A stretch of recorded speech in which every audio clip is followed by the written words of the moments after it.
Bien, bonjour à tous et bienvenue sur cette dernière partie sur le chapitre 3 qui s'intitulait donc puissance en régime sinusoïdal. Et donc aujourd'hui on va s'intéresser à la mesure de puissance justement en régime sinusoïdal. On a vu dans la précédente vidéo la différence entre puissance apparente et la puissance active. Maintenant on va voir comment faire pour les mesurer. Alors la puissance apparente, je vous rappelle que c'est le produit de la tension efficace fois l'intensité efficace.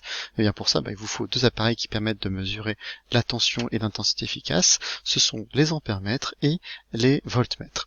Alors par contre il faut un peu spécial pour mesurer des valeurs efficaces, il faut quelque chose qui s'appelle donc RMS. RMS ça veut dire en anglais Root Mean Square. C'est une formule un petit peu compliquée. Si vous regardez sur Wikipédia comment faire pour la calculer, voici comment faire pour la calculer. Je vous laisse le temps de réfléchir à voir la complexité des choses.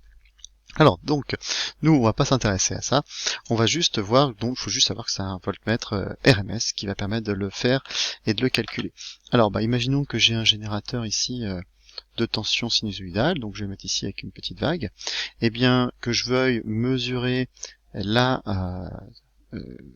puissance efficace par exemple d'un résistor ou n'importe quoi, et bien il va falloir que je branche mes deux appareils, c'est-à-dire mon voltmètre, donc le voltmètre je vous rappelle se branche en dérivation, donc ici, voilà, et il me faut un ampèremètre. Alors l'ampèremètre se branche en série, donc il faut que je le branche en série, ici, donc je vais faire un petit trou, et puis je vais brancher mon ampèremètre à cet endroit-là. Voilà, donc ça c'est assez facile, donc si je veux mesurer cette tension et cette intensité, je prends un ampèremètre et un voltmètre RMS, et puis je fais ce montage là, et puis je vais pouvoir calculer ma puissance apparente.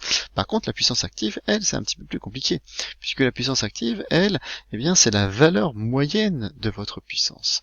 Et donc ici, il faut quelque chose qui permette de mesurer la valeur moyenne. Et bien cet appareil, il a un nom, s'appelle le wattmètre. Alors le wattmètre c'est un petit peu plus compliqué parce qu'en fait c'est un appareil un peu spécial. Alors je vous mets donc, pour mesurer la puissance active consommée par un dipôle, on alimente le dipôle en régime sinusoïdal et on utilise un wattmètre. L'appareil indique la valeur moyenne, c'est bien ce qu'on a vu, du produit UFOI, donc la valeur de la puissance active. Le wattmètre par contre lui possède 4 bornes, 2 pour la tension et 2 pour le circuit pour l'intensité. Ah oui, regardez bien ici en fait, j'ai ici, si je veux mesurer cette puissance, il me faut 2 fils pour mesurer l'intensité et ici 2 fils pour mesurer la tension. Donc vous allez avoir besoin de 4 bornes. Alors je vais reprendre mon circuit initial, vous attendez avant de le faire parce que je vais gommer des choses au fur et à mesure. Donc ici j'ai mon générateur de tension alternative, et puis je veux mesurer aux bornes de ma résistance, ma puissance active. Et donc il vous faut un wattmètre. Le symbole par contre il n'est pas dur puisque le wattmètre, son symbole c'est un W. Donc je vais faire ici un W pour dire que c'est un wattmètre. Voilà, c'est un W ça, c'est pas très beau. Je vais peut-être le gommer parce qu'on dirait LN, c'est affreux. Je gomme et je vais mettre donc un W ici pour dire que c'est un wattmètre. Et donc il va falloir 4 bornes de branchement.